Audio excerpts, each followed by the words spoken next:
വളരെ പ്രധാനപ്പെട്ട ഒരു വാർത്തയാണ്. ആ പോളിംഗ് ദിനത്തിൽ ചേലക്കരയും വയനാടും പോളിംഗ് ബൂത്തിലേക്ക് പോകുമ്പോൾ കേരളം ഏറ്റവും കൂടുതൽ ചർച്ച ചെയ്യപ്പെട്ട വാർത്ത ഇ.പി. ജയരാജന്റെ ആത്മഹത്യയുമായി ബന്ധപ്പെട്ടതായിരുന്നു. അത് ഒരു സ്ഥാനാർത്ഥിക്കെതിരെയുള്ള വിമർശനങ്ങൾ ഉണ്ടായിരുന്നു. അങ്ങനെ വലിയ തോതിൽ ചർച്ച ചെയ്യപ്പെട്ട ആത്മഹത്യ വന്ന വഴിക്ക് അത് ഒരു കരാറുമില്ലാതെയാണ് അതിൻ്റെ പ്രസിദ്ധീകരണ ശ്രമങ്ങളുമായി DC ബുക്സ് മുന്നോട്ട് പോയതെന്നാണ് വ്യക്തമാക്കുന്നത്. സത്യത്തിൽ ഇപ്പോഴും ക്ലാരിറ്റി വന്നിട്ടില്ല. എന്തുകൊണ്ട് DC ബുക്സ് അങ്ങനെ ചെയ്തു? ആരാണ് ഇതിൻ്റെ PDF ഫോർമാറ്റ് DC ബുക്സിനാണെങ്കിൽ അവർക്ക് കൈമാറിയത്? അത് ഇ.പി. ജയരാജൻ ഏറ്റവും വിശ്വസ്തയോടെ കൊണ്ടു നടക്കുന്ന കൂട്ടത്തിലുള്ളവർ തന്നെയാണോ? അല്ലാതെ ആർക്കിത് ചെയ്യാൻ കഴിയും? ഈ ഉത്തരങ്ങളൊക്കെ കിട്ടേണ്ടതുണ്ട്. എന്നാലേ ഈ വിവാദം പൂർണ്ണമാവുകയുള്ളൂ. ഇ.പി. ജയരാജൻ ഇപ്പോഴും വിശ്വസിക്കുന്നത് തന്നെ തകർക്കാൻ, തന്നെ തേജോവധം ചെയ്യാനുള്ള ഒരു ഗൂഢശ്രമം നടക്കുന്നു. അതാണ് ഇതിന് പിന്നിലെന്നാണ്. ബിനിൽ കൂടി നമുക്കൊപ്പം ചേരുന്നുണ്ട്. ബിനിൽ, ഇ.പി. ജയരാജനുമായി അദ്ദേഹത്തിന്റെ പ്രതികരണങ്ങൾ ബിനിൽ വിശദമായി കേട്ടല്ലോ. അദ്ദേഹം കൂടുതലൊന്നും വിട്ടു പറയാൻ തയ്യാറാകുന്നില്ല. ഗൂഢാലോചന ഉണ്ട് എന്നത് തന്നെയാണ്. പക്ഷേ തനിക്ക് ചുറ്റും തൻ്റെ ഒപ്പം നിന്നവരാണോ ചതിച്ചത് എന്ന ചോദ്യത്തിന് അദ്ദേഹം ആരുടെയും പേരെടുത്ത് ഞാൻ പറയുന്നില്ല എന്ന് പറഞ്ഞ് ഒഴിഞ്ഞു മാറുകയാണ്. ഇത് തെളിയുമോ ബിനിൽ സത്യത്തിൽ?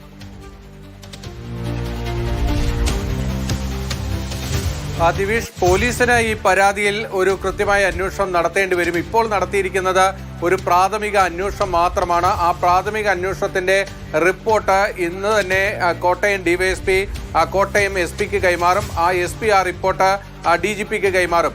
ഇതിൽ കേസെടുത്ത് അന്വേഷിക്കേണ്ടത് ആയിട്ടുണ്ട് എന്ന രീതിയിലേക്കാണ് ഈ കാര്യങ്ങൾ വരുന്നത് എന്നതാണ് നമുക്ക് മനസ്സിലാകുന്നത്. കാരണം ഇപ്പോൾ ഇ.പി. ജയരാജൻ മാതൃഭൂമി ന്യൂസിനോട് ദീർഘമായി സംസാരിച്ചപ്പോൾ അദ്ദേഹം പറഞ്ഞൊരു കാര്യമുണ്ട് ദിവിഷിന്റെ ചോദ്യത്തിനുള്ള മറുപടിയായിട്ട്.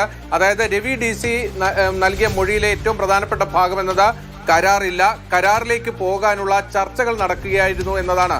ഇപ്പോൾ ദിവിഷ് ചോദിച്ച ചോദ്യത്തിന് ഇ.പി. കൃത്യമായി മറുപടി നൽകി. അനൗപചാരികമായി പോലും ഒരു ചർച്ച നടന്നിട്ടില്ല എന്നത്.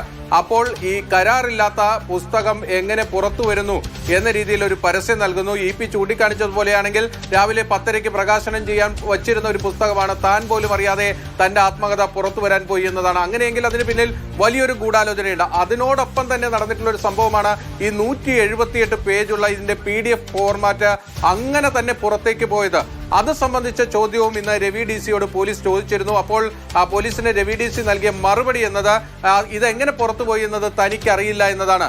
അപ്പോൾ രവി DCയുടെ DC ബുക്സിൽ നിന്ന് ഇത് പുറത്തേക്ക് പോയിട്ടുണ്ട് എങ്കിൽ അത് കണ്ടെത്തേണ്ടത് പോലീസിന്റെ ഉത്തരവാദിത്തമായി മാറുന്നു. ഇപ്പോൾ പ്രാഥമിക അന്വേഷണത്തിന്റെ ഭാഗമായി പോലീസ് ഈ PDF ഫോർമാറ്റ് ലഭിച്ച ചിലരെ ശരിയാണ് ബിനിൽ, അത് പോലീസിന്റെ ഉത്തരവാദിത്തമാണ്. വളരെ വേഗത്തിൽ അതൊരു ക്ലാരിറ്റി വരുത്തേണ്ട കാര്യമുണ്ട് എന്ന് പ്രതീക്ഷിക്കാം. തീർച്ചയായും ഇ.പി. ജയരാജൻ വളരെ പ്രതീക്ഷയോടെ കാത്തിരിക്കുന്നു. തനിക്കെതിരെ ഗൂഢാലോചന നടത്തിയവർ എന്തായാലും പുറത്തു വരുമെന്ന് തന്നെയാണ്. പക്ഷെ അദ്ദേഹത്തിന്റെ ചുറ്റുമുള്ളവരിൽ ഇപ്പോഴും വിശ്വാസത്തോടെ നിൽക്കുന്നു. ആരെയും അദ്ദേഹം സംശയിക്കുന്നില്ല. പക്ഷേ ഇതിൽ തെളിയിക്കപ്പെടേണ്ടത് കരാറില്ലാത്തൊരു പുസ്തകം എങ്ങനെ ഒരു പബ്ലിഷിംഗ് ഗ്രൂപ്പിന് ഞങ്ങൾ പ്രസിദ്ധീകരിക്കാൻ പോകുന്നു എന്ന് പരസ്യം നൽകാൻ കഴിയും?